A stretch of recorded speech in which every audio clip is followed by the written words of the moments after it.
Games that are easy aren't that much fun. The fun games are when it's real close and you're playing teams that are better than you and teams that are ranked higher than you. That's when it's fun. The old adage is offense wins games and defense wins championships. When you get this late in the season and you want to compete, you definitely have to be able to score points, but you definitely have to be able to play defense. Yuma Catholic football prepares for its return to the 3A state championship game. Welcome back, everyone. I'm Scott Gross. Coming off an impressive performance in knocking off top-seeded ALA Gilbert North, thanks to a newfound rushing attack, the key defensive stops, and the Shamrocks are now about to embark on a collision course with an all-too-familiar opponent. The latest YC playoff win sets up a state title game rematch against the Snowflake Lobos, the team that defeated the Rocks on the biggest playoff stage a year ago. It's most of the current roster of the Shamrocks. They all played in that game a year ago, and this time around the urgency is there to finish the mission of getting the program's fourth state title. They had the feeling of winning it all, and we had the feeling of losing it. So I think all the kids that lost last year definitely remember what it felt to lose, and I don't think we want to feel it again. You know, ultimately we're going to have to play good defense, you know, maybe even better defense than we played last week. And we're going to have to not turn over the ball on offense and make sure that we are balanced and can run and throw, and that we take advantage of anything they may do. Again, the rematch of last year's 3A state title game between YC and Snowflake. The Rocks took a tough loss to the Lobos in the first time around, thanks in part to a shoulder injury that knocked out Richard Stallworth. Yeah, he's the quarterback. YC will look for redemption this Saturday night at Campo Verde High School. It's in the Phoenix area. Kickoff is 6 o'clock Mountain Time. Now, for my top plays of the week, we start with Yuma Catholic's Richard Stallworth rolling out to his right, plants and fires downfield, finding Mario Martinez for a gain of 47 yards last Saturday. Now it's the Rocks defense making a stand on 4th down and 4 inside the 10. More defense from the Rocks. Watch this. Saturday night, this was the momentum switcher. Jared Marquez, number 23, comes up with a huge interception against ALA Gilbert North, sets up a Yuma Catholic field goal. More Yuma Catholic and more Richard Stallworth finding Austin Rush, makes a nice move and races into the end zone. Now to San Diego, Calexico at Mission Bay, and watch the Bulldogs, Abram Zazueta Nosueta, rolling to his right. Get off of me, and now works his way down to the 1-yard line. He might as well finish it. Zazueta again, this time exit stage left. Works his way into the end zone, the only score of the game for the Bulldogs, who would lose in the semifinal.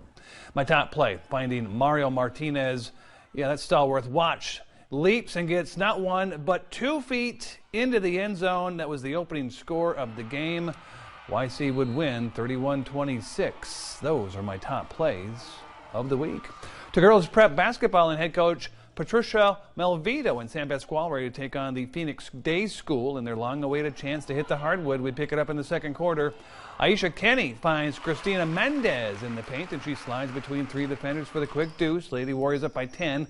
After that, Stephanie Velasquez misses the 3-ball, but Mendez comes down with the board, kicks it out to Beandra Bohannon, and she drops a dime from the top of the key. Senior would finish with 15 points. Then, off the Roadrunners' missed shot attempt, Mendez with another rebound quickly flings it up court to Kenny, who then gives it back to Mendez. The old give and go, and she would do the rest, finishing the play with a finger roll.